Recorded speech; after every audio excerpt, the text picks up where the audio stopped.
Dostlar, videoya keçmədən öncə onu demək istəyirəm ki, kanalımıza abone olup like atmayı unutmayın. Herkese dostlar. Bugün sizlerle birlikte Yolkanı qırırıq. yeni il için yolkanı kuruq. Bugün sizlerle birlikte Dostlar, dediğimiz kimi 15 artı, yani 12 abonemiz var artık. Buna göre video gəlir. İndi isə başlayaq. İndi isə dostlar artıq kutunu açdıq. Belə bir də ayaq. Vay. Yəni necə deyim, yolkanın iskeleti bunun üstündə duracaq. En aşağıda böyle durur da. Məncə o qədər də böyük deyil, bundan da böyüklər. En bazısı. Onda rəngləri görə qruplaşdırırıq dostlar. Sizə görsədək. Bu sarıdır. Biraz qəribədir, palçıq sarısıdır elə. Bu harası yaşıldır. Dostlar, bir də bizim yaşılımıza bax.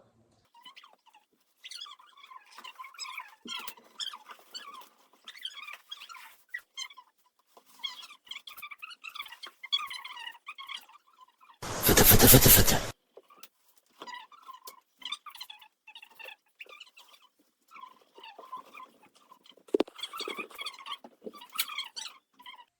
O hissələr olmuşsun.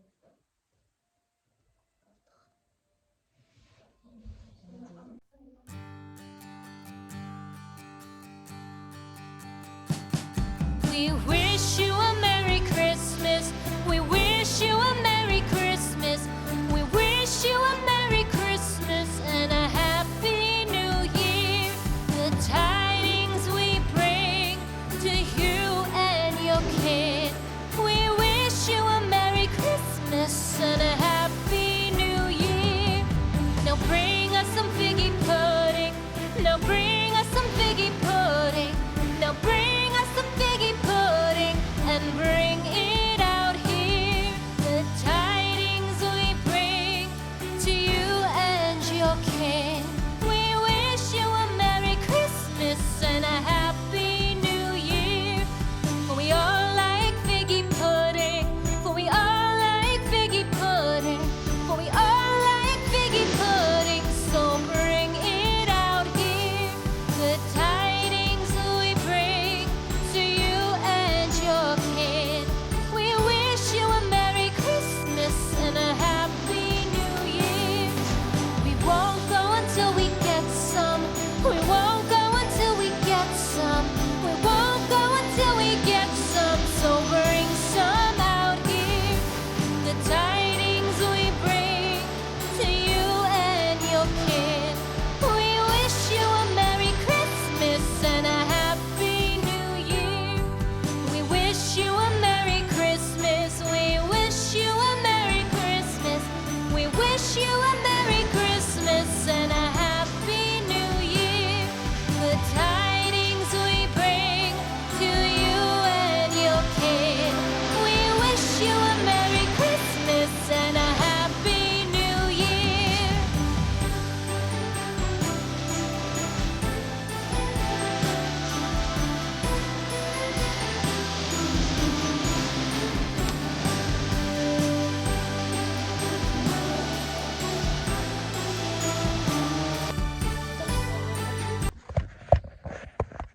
Biz artıq yəni tamamilə aşağı gövdənin hamısını heç nə eləmədik.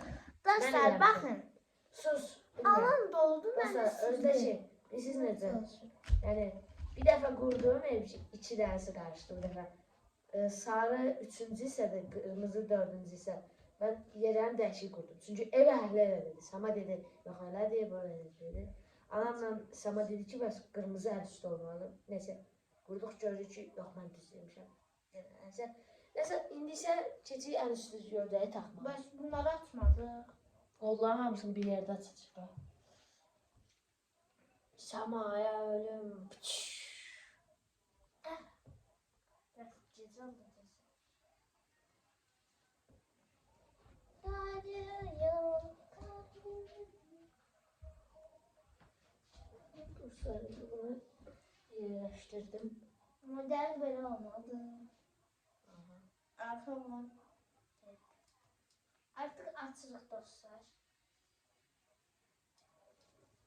Biz açılana kimi siz də kanala abunə olub like atmayı unutmayın. İndi isə açılmış vəziyyətdə sizi qarşılayaq. Dostlar, indi isə artıq yəni belə qanadlarını açdıq, qanadları açıldı yolkamızın. İndi isə quşqaları düzmək istəyirsizsə biraz belə görsədim. Belə ışıqları falan da düzəcəyik.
Yolkanı bəzədik, qurtardıq, qurduq tamamilə. İşıqları hələ taxmamışıq. Çox yorğunum. İşıqları taxdığımız qısa bir kəsdi shortsda paylaşacağım. Oradan da izləyə bilərsiniz. İkimiz də çox yorğunuq. Gecə saat 1-in yarısıdır və biz bu işi bacardıq, bitirdik. Buna görə də abunə olub like atmayı unutmayın. Sağ olun.